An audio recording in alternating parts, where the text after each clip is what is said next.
Төгсгөлийн 6 дугаар хэсэг. Жихүүн сонгуулийн сурталчилгаагаар ард иргэдийг уриалан үгээ хэлнэ. Өмнөх орон нутгийн сонгуульд ялалт байгуулсан жихүүн энэ удаадаа бүр Сөүлийн хотын дарагт хүчээ үзэж буйн энэ байлаа. Тэд ард иргэдийн нүдэнд гаднаа инээн аз жаргалтай гэр бүл шиг харагдах боловч яг бодит байдал дээр Юми бол жихүүний эхнэр нэртэй ажилтан юм. Өдөржингөө өндөр өсгийттээр яван ядарсан Юми дуртай дургүй байх ба жихүүн түүнийг дагуулan дахин нэг уулзалт руу явна. Энэ үед Живон ажлынхантайгаа хоол идэнгээ жихүүний сонгуулийн сурталчилгааг харж байх ба ахлах нь маргааш Юмигээс ярилцлага авахар цаг товсон байв. Тэгээд Живоноос чи яагаад Анагийн тухай нийтлэл бичдэггүй юм бэ гэж асуухад Юмигийн нууцыг мэддэг Живон сайн мэддэг болохоор бичдэггүй маа гэж хариулна. Нөгөө талд жихүүн Юми хоёр уулзалт хийх газраа ирсэн байлаа. Өрөөнд тэр хоёр л байх бөгөөд Юми жихүүнд хандан чифт хоёр хорим хийхэд тэр нэг хүү нэг л с сэжигтэй санагдаад байсан. Судлаад үзсэн чинь тэр чиний хүү юм бэлээ. Тэгээд бас болоогүй өмнөх эхнэр чинь төрөөг уу цээж яваад үгсэн гэж сонссон гэж хэлэн Юми жихүүнийг өмнөх эхнэрийнх нь өхөлдөж бас сэжиглэж эхэлнэ. Жихүүн түүн рүү харан жинхэнэ Ана өгцөн болохоор одоо чамд айх зүйл алгуу гэж хэлэнгээ. Би тэр галзуу хүүхнээс болж ямар их ядарсныг чи мэдхүү. Гэх бөгөөд өөрийнх нь тухай судалсан Юмид уурсан шууд л босч ирэн түүнийг боож авах нь тэр. Юмигийн ч амьсгал богдон үхэхийн даваан дээр ирэх бөгөөд яг л тэр үед жихүүн нэг юм түүнийг тавьдаг. Үүнтэй ч зэрэгцэн хаалга тогшиж уулзалт хийх хүмүүс ирсэн байлаа. Жихүүн Юмиг санал дээр суулгаад чихэнд нь сайн байцгаая гэж шивнэнэ. Уулзах хүмүүс ч орж ирэх бөгөөд жихүүнээс өгтлээ айсан Юми тэр дорхноо л нулимсаа арчин энгийн хэвэндээ орно. Нөгөө төөгөр сонгуулгээд сонин мэдээнд хэвлэгдэн Юмиг харан таньж мэддэг хүмүүс нь нэг нэгээрээ гарч ирж байлаа. Юми нөгөө ярилцлага өгч байх бөгөөд жихүүний цаасан дээр бэлдэж бичүүлсэн үгсийг цээжлэн хэлэх нь тодхон. Нөгөө талд жихүүн туслагтайгаа машинд явж байх ба туслах нь түүнд хандан 교수님께서 돈을 좀 받으신 것 같습니다. 누구한테? 뭐야? 이소연, 이보람, 한지혜. 이게 얼마야 이거? 현재 파악된 것만 27억 원 정도 됩니다. гэх бөгөөд жихүүн ч бүр гайхсан харагдана.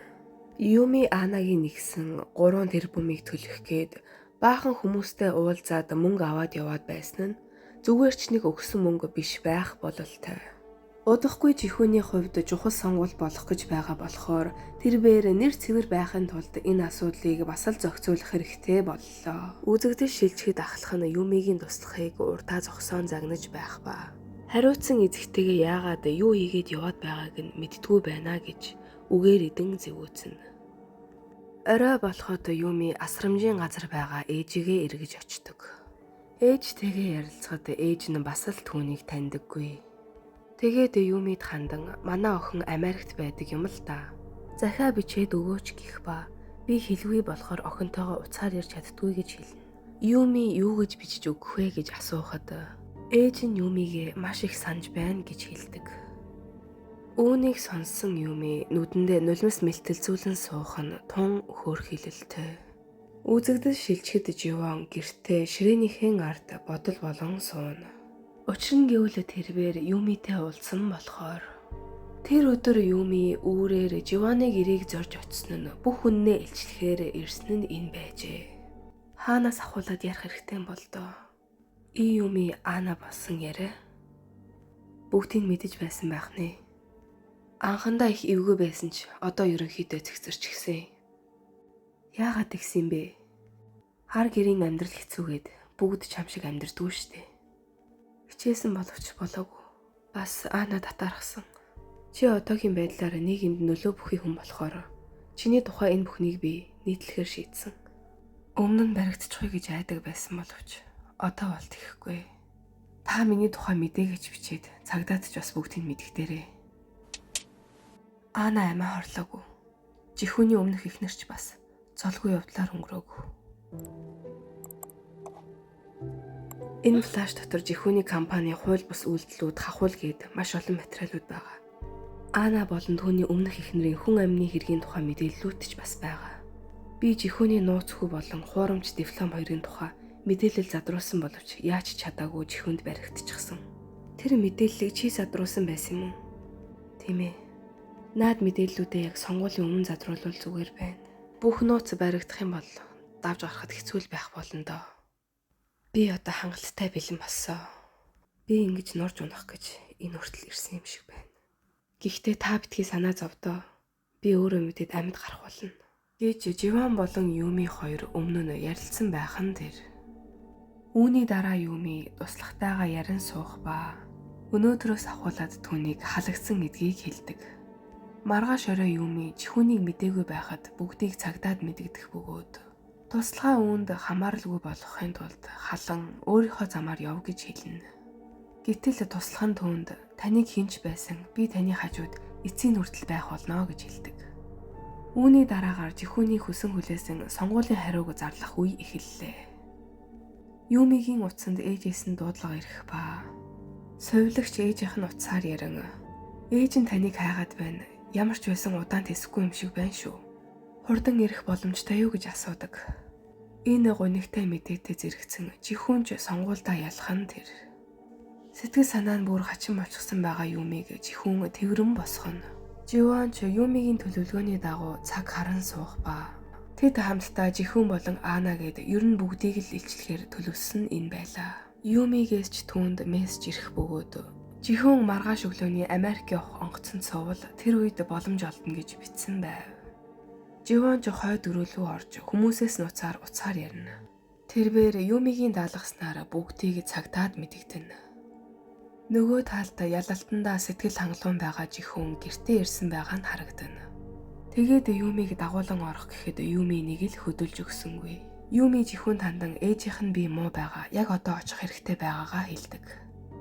Гэтэл жихүүн түүний зовлонгаар дайжигнах нь үнэхээр хүн чанаргүйг нь илтгэх ба маргааш өглөө тэд хамтдаа Америк явах болохоор Юмиг лифт рүү хүчээр оруулан оронд нь өөрийнхөө хүмүүсийг ээж рүү нь явуулахаар уцаар ярьдаг.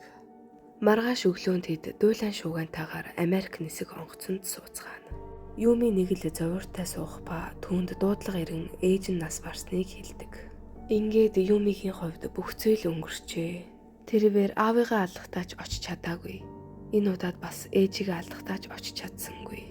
Өдийг хүртэл Юмигийн ингэж амьдарсан утга учир яг юу байсныг тэр өөрөө ч үл мэднэ. Үүний дараагаар тэд Америкта буусан байх ба түрээсийн газар машин түрээслэхээр хүлээн зогсоно. Америкийн хурдны зам дээр тэд машинаа унан явцгаах ба Юми нууцаар уцаа шагаан Живаноос мессеж хүлээгээстэй. Тэгээд нэг юм мессеж ирэх ба шалгалт хийхээр болсон боловч дээрээс нэг л болж өгөхгүй байна. Шүүхийн шинжилгээгээр ороод аль хэдийн 14 цаг өнгөрцөн байхад одоо хүртэл явуулахгүй байна гэсэн утгатай мессеж ирсэн байлаа. Нөгөө талд ч Живан шүүх шинжилгээгээс хариу хүлээн сууна. Жихүүн Юми хоёр ч хурдны зам дээр тоос татуулан давхина. Одоо юу ч алдсан ч түүнд хамаагүй болсон Юмигийн толгойд нэгэн бодол байн зэрсхийн орж ирнэ. Тэгээд байж байтал урд нь нэгэн амтан гарч ирэн тэд замаас гарan өрүүл алдлаа. Яг л энэ үед Юми карданыг татаж орхих ба тэд шам мөргөн осолдов. Ослын дараа Юми машинаас гарч ирэх бөгөөд жихүүнийг харахад тэрээр ухаангүй байгаа харагдана. Тэгээд Юми түүний карманаас гадаад паспортаа хайн авах ба энэ үед ч жихүүн сэрж таарлаа. Юми ч хамгийн түрүүнд цүнхнээсээ уцаа гаргаж ирэн Живаноос дахин мессеж ирсэн үгүйг шалгахаар сүлжээ хайн явна. Жихүүн ч хөдлөх боломжгүйгээр машиныхаа өрөөлд гацаж орхижээ. Тэрээр Юмиг дуудан хашгирах ба нөгөө талд ч Юмигийн утсанд сүлжээ орж ирэн мессеж ирэх бөгөөд Живаноос ирсэн мессеж дээр Юми шүүхтг нь худлаа юм шиг байна. Оройтойгоо байгаа дээр өөр арга хай гэсэн байв. Өг мессежийг уншсан Юмигийн урам угарах ба тэрээр нэгэн зүйлийг бодож байлаа. Нөгөө талд тэдний илчлэлт нь бүтлгүйтсэн Живан амиа хорлохоор цонхон дээр гарч зогссон байгаа нь харагдана. Тэгээд Юми цүнхнээсээ жожгоолох гаргаж ирэн сэлгэн алчуураа цүнхтэйгээ шатаах ба түүний сэтгэл хөдлөл дотор гомдол, цөхрөл бүхэл юм давхцаж байлаа. Юми машинд байгаа жихүүнийг чиглэн шатаж буй цүнхээ тэр чигээр нь шидэж орхилоо. Юми цааш ганцаар алхах ба тэрбээр шийдсэн зүйлээ шууд л хийдэг. Энэ олон жилийн хугацаанд хизээж гаргаж байгаагүй сэтгэл хөдлөлөө сая нэг гаргана уу гэлтэй. Хүн гэдэг амьтан зөвхөн өөрөө л үзэх өдрийн тэмдэглэлтэй хүртэл худлаа зүйлс бичдэг. Хэрвээ хизээ нэгэн цагт тэдний булхаа ээлжлэгдэхэд тэд хизээж уучлалт гуйдаггүй. Эсэргээрээ зүгээр л тайлбарыг л тавьдаг. Цаг хугацаач урсан өнгөрсөөр 2018 он болж Живонч сэтгүүлчийн ажлыг хийн энгийнээрээ амьдарч байгаа нь харагдана. 2020 он болоход Юми харин хаана юу хийж яваа бол тэрбээр тухайн ослын дараагаас Америкта тэр чигтээ үлдэн өглөө досхонд ганцаар амьдрахыг сонгосон байлаа. Энэ хүртэл бичлэгээ маань үзсэн та бүхэндээ маш их баярлалаа. Нэг бичлэгийг эдитэлж оруулах гэж маш их зүйл болдог болохоор та бүхэн маань хөдөлмөрийн минь үнэлээд лайк, subscribe итгэвтэй дараарай. Баяртай үзэгчдээ.